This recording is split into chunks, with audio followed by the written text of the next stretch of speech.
Hey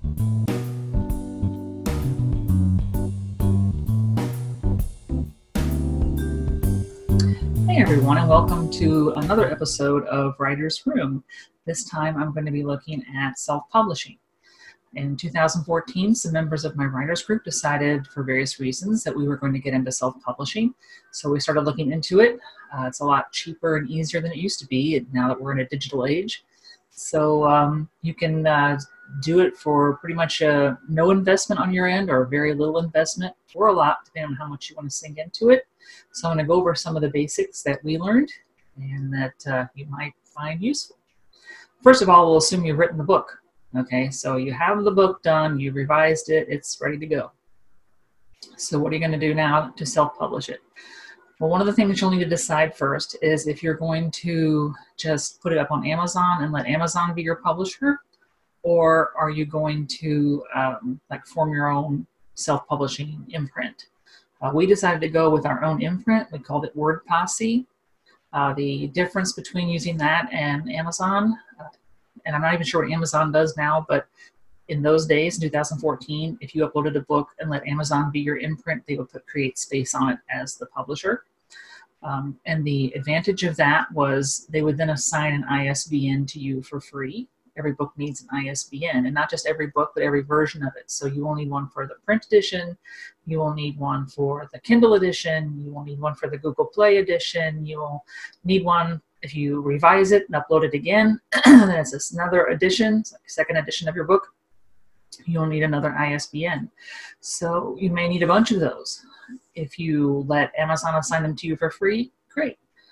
We decided though that since we wanted Word Posse to be our imprint, that meant we had to supply the ISBNs, and that means you need to go and get some.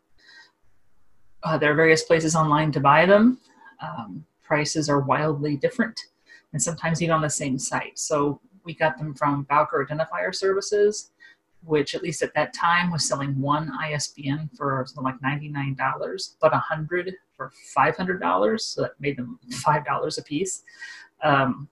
We ended up buying 100 because we knew there'd be multiple people wanting to put books out into multiple formats.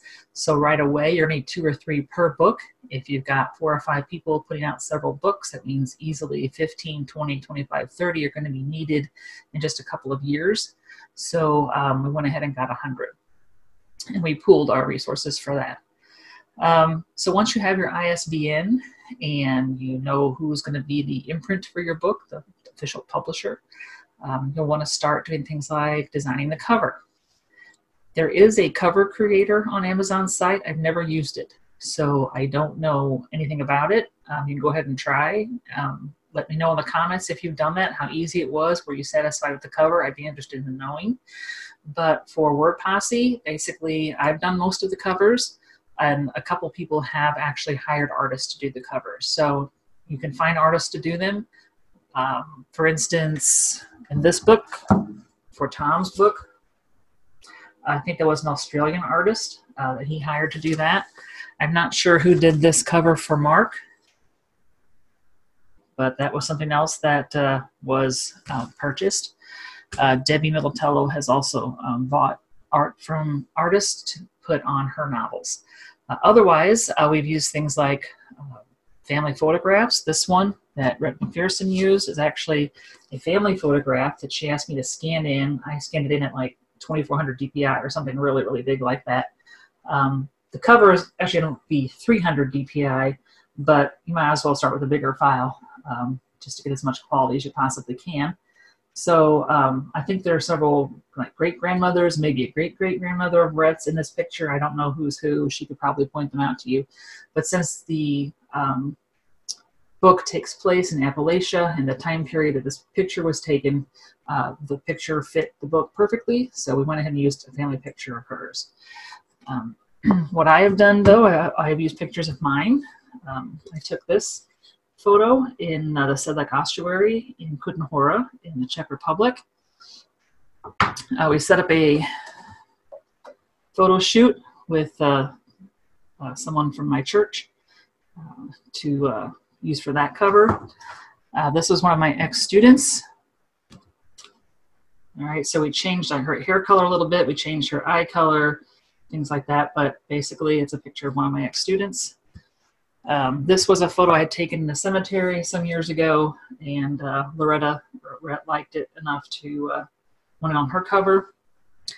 And then also I have done recently with these is I'm not really using a picture so much. Actually, this textured background part is a picture. I took a close-up of a set of wings from a Halloween costume. So they're like white, I guess, goose feathers or something, whatever they make those out of. Just took a close-up, so it's hard to tell here, but these are actual real feathers.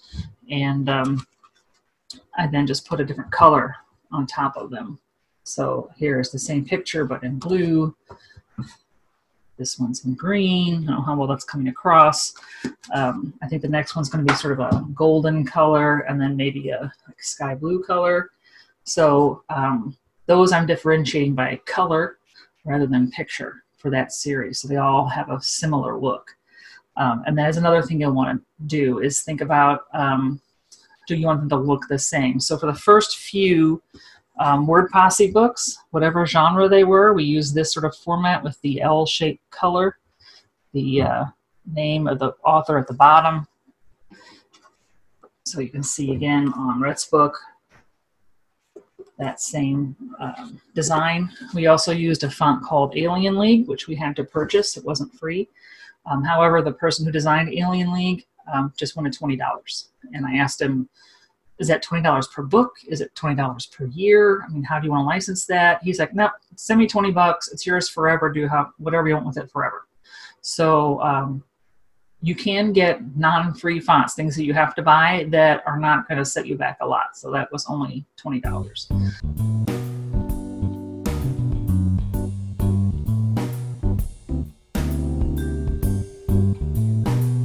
Then look past the cover, start looking at, say, the cover page.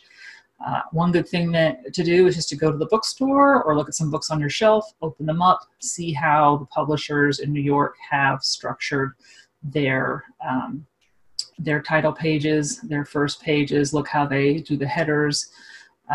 One thing that you can do is, the headers need to be different. So the header on one side of a double page spread is going to be your name. The other side, it's going to be the title of the book. One thing we haven't really managed to do is when we have anthologies is to make the header say like the name of the short story that's in that particular section. So even with our anthologies, it's name of author on one side, name of book on the other side. You'll want to have your gutters set, the outside edges set. Think of what font you're going to use. Make it something readable. Times New Roman is always a good standard. Something that looks similar, Garamond, Perpetua, Fanwood. There's a bunch that look really, really similar to Times New Roman. They're very readable. Those are good fonts to pick. One thing you might do if you see a lot of self-published books, open them up, see what you think people have done wrong. I've opened something that gets some horrid font that's maybe really bubbly, very round and kind of hard to read. Maybe they've put extra spaces in between the paragraphs, and just you'll see that they don't look like they were professionally produced by an actual publisher. So that would be like things not to do, but for things to do, open up a book that's been published through a New York publisher, see how they did it, take some ideas from them, and design your own style sheet so that you know that when you put out a book that, say, chapters always start on the right side, there's always 6 blank lines from the top of the page to the chapter number. There's 1 or 2 blank spaces between the chapter number and the start of the chapter. This is how we're going to handle seam breaks. This is the font that's going to be used in the headers. Whatever it is, make sure you have it all written down, and then when you put your next book out, you already know exactly what it needs to look like. In fact, what I've done for Word Posse is for the very first Word Posse book, I had to set all that stuff up, the gutter sizes, the margins, the headers and everything. From that point on, I just pull up an old file that's already set, just cut all the text out of it, drop the new text in, and then look for mistakes. But I don't have to set up the gutters every time. I don't have to set up the headers every time. That's already done. I basically have a basic file that I can just use to start with.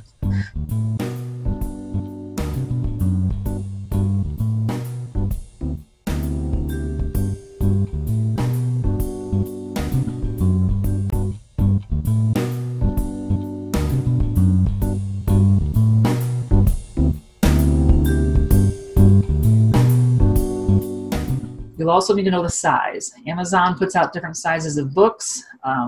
This particular size for WordPressy is 6 inches by 9 inches. So that'll make a difference when you're doing your margins and your gutters and all that. So you'll need to know that pretty early on.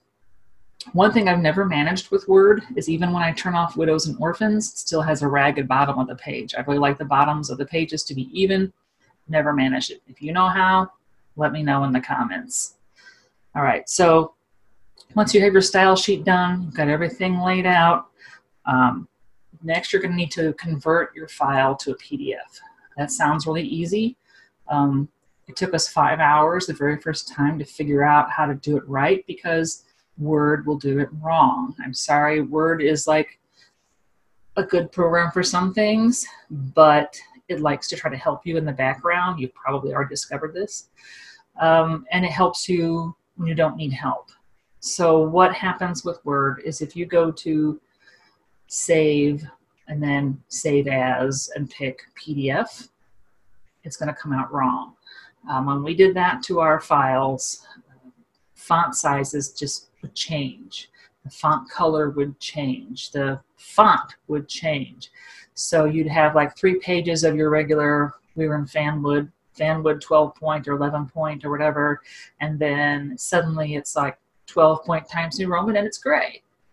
And then it would go back to being like 11 point Fanwood and black. No rhyme or reason to this. Don't know why it happened. The other thing that Word likes to do, if you use the Save As PDF function, is it likes to save it as a PDF as if you had tracking changes turned on. I never have tracking changes turned on. I never use that, okay? So there's no reason why when I'm converting the file, it should suddenly be on, but it is. So when you open the PDF, you'll have different size fonts, different kinds of fonts, different colors of fonts. Oh, and you'll have all this text that's red and marked out. It drove us crazy for an entire day. We finally found out how to do this. Skip the Save As. There's a free program out there called Cute PDF Writer. Download it, it installs onto your system as a printer. So instead of going to Save As, go to Print. Pick your printer as Cute PDF Writer. Do that, it'll write it to a file just the way it looks like in Word. It will look exactly the way you want it to. So that is how we finally got around the stupid Save As thing that doesn't work right in Word. So once you've got all that done, you'll need to upload your files to Amazon. So obviously you'll need to make yourself an account and all that. At this point, you're going to be asked how much you want the book to cost.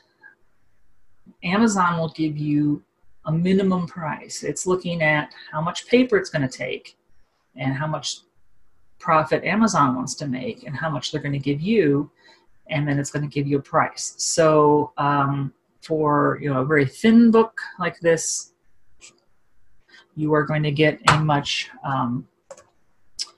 smaller price than something that's got a lot more pages. That is one reason why Rhett's latest book is not a WordPressy book. I think this book here, Sleeping the Church Sleep, was like 130,000 words. I think the book that she wrote recently is like 150,000 words. The price that Amazon's going to put on that is going to be basically out of contention. There's going to be no one who's going to buy a book at that price point. Because already, I think, Sleeping the Churchyard Sleep is hitting that upward side where people probably aren't going to pay that much for a paperback book. Now, for the Kindle edition, then that's different because then they're not charging you for paper. So that's a completely different animal. But when you upload it, it will tell you when you get to the little price page that the minimum price you can set on this book is, and then it will say $5.49, $13.23, whatever it is. You cannot pick a number smaller than that, okay? So if you try to, it says $13.43 and you want to put $13.42, it'll come back with an error message. It'll tell you you can't do that. So keep that in mind if your book is fairly long. If you're going to have to price it pretty high or just not offer a print version, or put up a print version and realize you're probably not going to sell any because the price point is just going to be fairly high. So keep that in mind for the real world, actual printed versions of things. But once you get it all up there, it's told you that the files are fine, your cover looks good. Be a little wary. Sometimes I do the covers, as I said, at 300 dpi. There was one time I trusted Amazon to do the cover. Not that I use their cover creator, but I did their cover inside their software. And for whatever reason, their software did it in 75 dpi, and I didn't even think about that because I assumed, and assumptions are bad, I assumed that since it was doing it for publication, the minimum it would do would be 300 dpi. Well, no. So the cover looked like crap. I had to redo it on my machine, re-upload it at 300 dpi, and then it worked all right. But I couldn't trust Amazon to get it right on that. So just realize there may be some things wrong. And that's one reason why it's good to get a proof. You will be able to get a proof. It'll come with this little not for resale bar on it. You'll have a chance. This is your last chance, basically, to look. Does the cover look good? Does the layout look good? Does everything seem to look all right when you open it up? Do the margins look fine? You know, you'll be able to flip through it and read it, see if you spot any typos or whatever. This is the time to change it. Once you say the proof is okay and it goes to be officially a published book, okay, then you can't change things without going through the whole process over again, getting a new ISBN, making it a second edition, re-uploading it as a separate book, and then unpublishing the first one. You can make it not available, but that ISBN has been assigned, so that book always exists in the ether, even if people can't buy it. But you will need to do a new one if you're going to change things like cover or fix any typos or whatever. So try to get all that done before you hit the publish this book now button. So then you're good to go. Your book will be on Amazon. Usually on Kindle it's available almost right away. Remember, on Kindle, when you get its own ISBN, you will need to upload it to Kindle, I believe, as a Word document. I think they want it to be in Times New Roman. I can't remember exactly. But it'll give you a list of when you submit this file, it needs to look like this. It needs to be in this font or whatever. So, Kindle will tell you what it needs. And I believe you may need to convert the cover into a PDF possibly. And I do that in Photoshop. It seems to work all right. And if you have any questions, as I said, put them in the comments. Hope you liked this episode. If you did, hit like and subscribe, and also hit that little bell notification so that you'll know when I put up more videos. Thanks for watching. We'll see you again next time. Bye-bye.